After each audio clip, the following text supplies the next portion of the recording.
Salam, mən Səfərova İlahə, Tarix Asan İzahda kanalına xoş gəlmisiniz. Mən bugün sizə Monqolların Azərbaycana yürüşləri mövzusunun izahını verəcəm. İzaha keçməzdən əvvəl kanalımıza abunə olmağı, videomuzu bəyənməyi unutmayın. Azərbaycan Monqol yürüşləri ərəfəsində. Əvvəlcə gəlin baxaq Monqol dövləti nə vaxt yaranmışdı. Monqol dövləti 1206-cı ildə Çingiz xan tərəfindən yaradılmışdı və yaradıldıqdan sonra da dərhal geniş işğalçı yürüşlərə başlamışdı Çingiz xan. Bunlardan bir hədəf də Azərbaycan idi. 13-cü əsrdə Monqol dövləti Azərbaycana yürüşlərə başladı 13-cü əsrin əvvəllərində və bu dövrdə Azərbaycanda vəziyyətin necə olduğuna gəlsək, Azərbaycanda vahid mərkəzləşmiş dövlət yox idi. Feodal pərakəndəliyi hökm sürürdü o dövrdə. Bu dövrdə Azərbaycanda Eldənizlərin Atabəylər dövləti və Şirvanşahlar dövləti mövcud idi. Atabəylər dövlətində də sonuncu hökmdar Atabəy Özbəy idi və o da belə deyək ki, feodal qrupların əlində oyuncağa çevrilmişdi. Yəni idarəçilikdən çox uzaq bir adam idi. Eyni zamanda Marağada Rəvvadilər nəslindən olan yerli Ağsunqurilər sülaləsi hakimiyyətdə idi. Əhər, Meşkin, Sərəb şəhərləri də Əhər məlikliyinin sərəncamında idi bu dövrdə.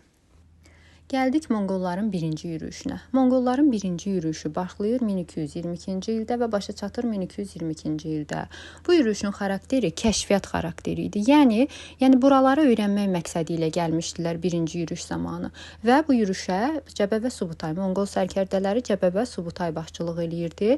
Bu yürüş zamanı Monqollar başladılar Zəncandan, Ərdəbildən, Sərabdan. Bu şəhərlər, yəni cənubda olan şəhərlərdən başladılar şimala doğru hərəkət etməyə.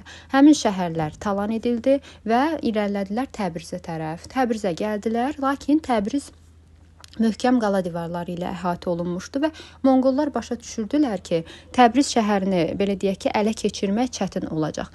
Ona görə həm də Atabəy Eldəniz şəhərin müdafiəsinə arxayın deyildi. Ona görə də birinci yürüşdə bunlarla, Monqollarla müqavilə bağlamaq qərarına gəlir və sazişə girirlər və Təbriz şəhəri xərac verməklə birinci yürüş zamanı dağıntıdan belə deyək ki, xilas olur.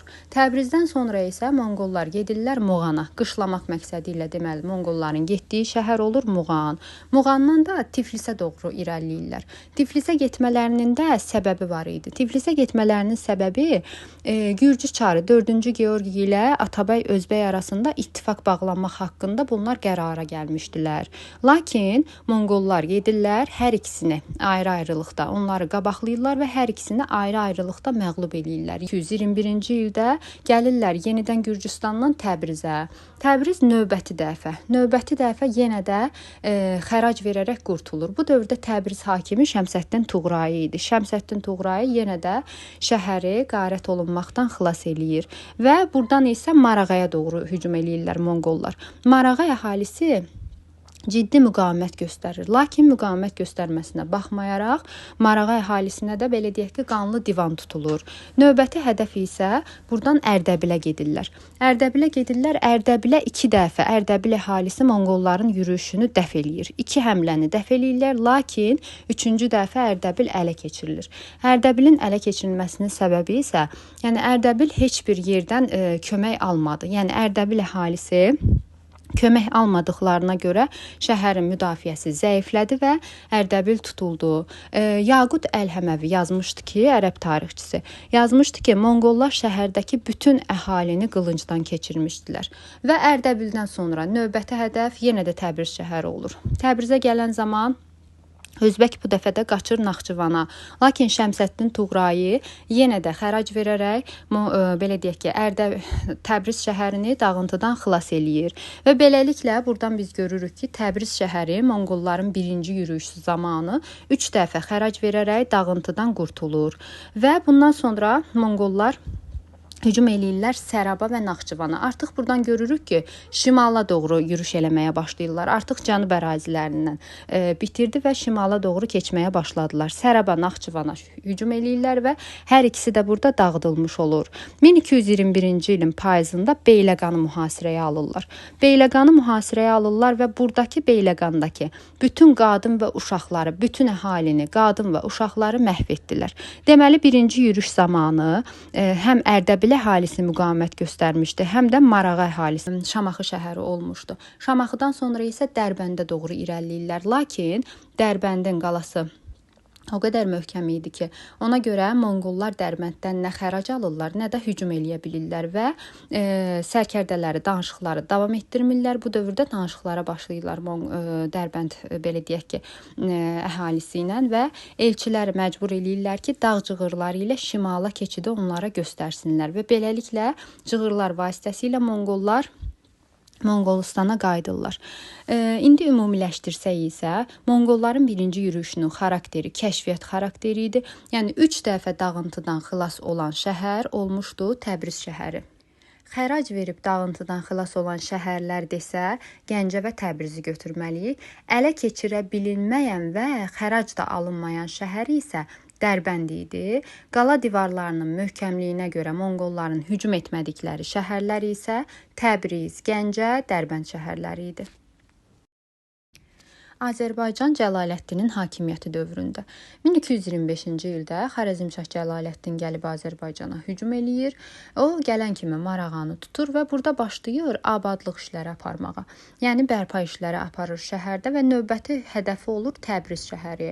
Təbriz əhalisi belə deyək ki, ciddi müqavimət göstərsə də Təbrizi hiylə və şəhər əyanlarının xəyanəti nəticəsində ələ keçirir və Təbrizin də tutulması ilə Atabəylər dövlətinə son qoyulmuş olur 1225-ci ildə. Deməli, Atabəylər dövlətinin sonuncu paytaxtı Təbriz şəhəri idi, sonuncu hökmdarı isə Özbək idi. Özbəkin hakimiyyətinə 1225-ci ildə son qoyulmuş olur. Bundan sonra Gəncəyə, Beyləqana, Bərdə, Şəmkir və başqa şəhərlərdə işğal edilir Cəlaləddin tərəfindən və 1227-ci ildə Marağanın tutulması ilə Axsunqurilər dövləti də süqut eləyir. Rəvvadilər nəslindən olan Axsunqurilər sülaləsi süqut eləyir. Eyni ildə 1227-ci ildə Şirvanşahlar da Cəlaləddinlə asılığa düşür.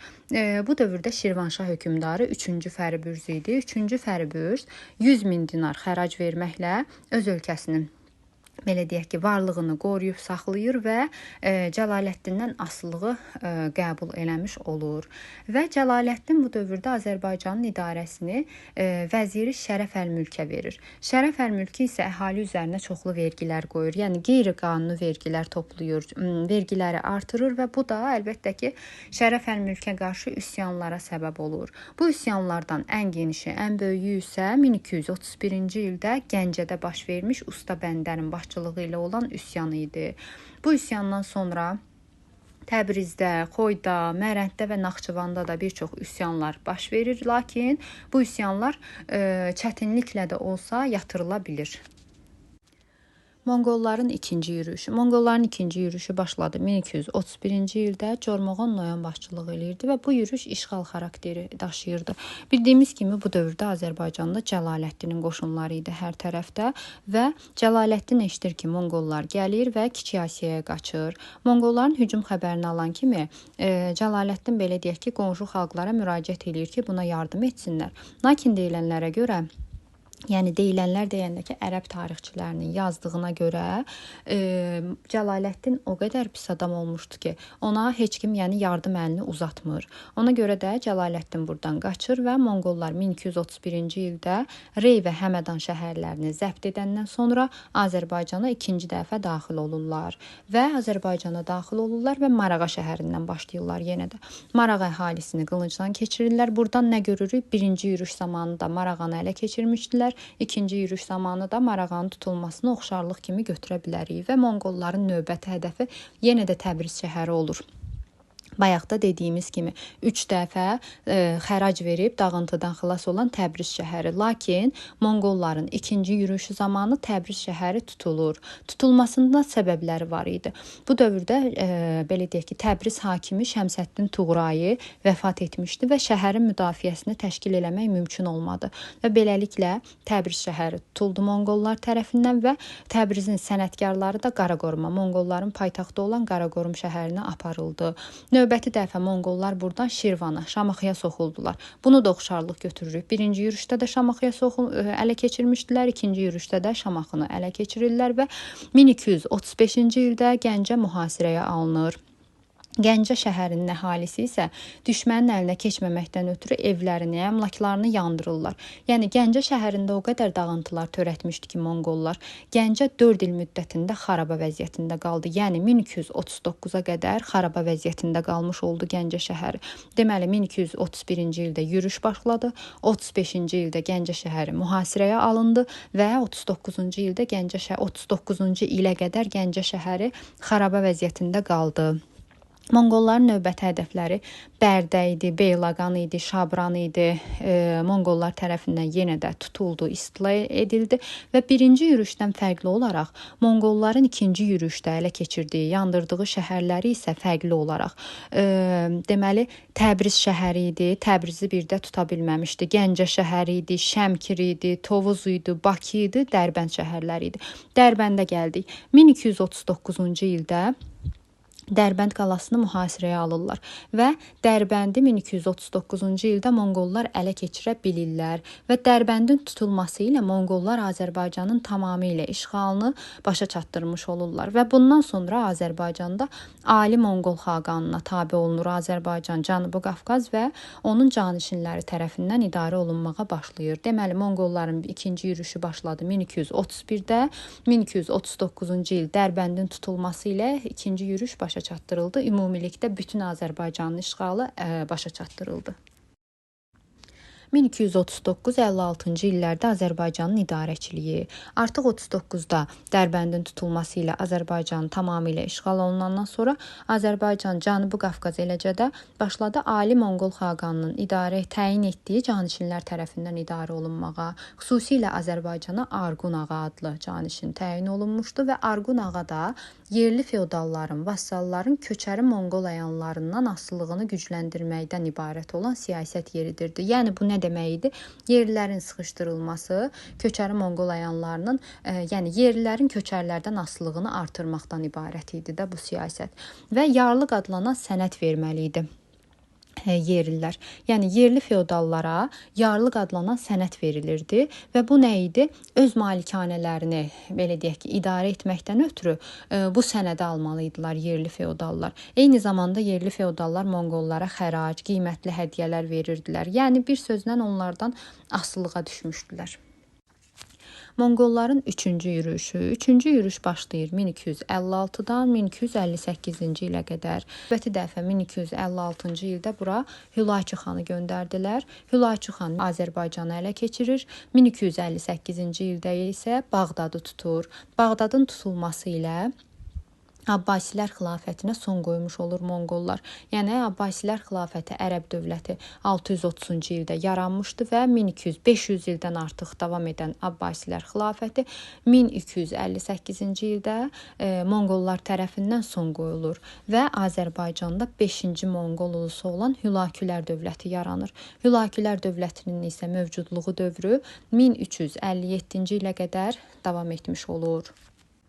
Ümumilikdə götürsək, Monqolların bu hər üç yürüyüşü Azərbaycanın həm şəhər həyatına, həm iqtisadiyyatına, mədəniyyətimizə çox ağır zərbələr vuruldu. Lakin nə qədər zərbə vurulsa da, yenə də Azərbaycanın tərəqqisini dayandıra bilmədi Monqol yürüşləri.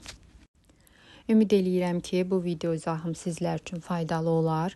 Hər birinizə dinlədiyiniz üçün təşəkkür edirəm. Bir daha vurğulayım ki, kanalımıza abunə olmağı, videomuzu bəyənməyi unutmayın.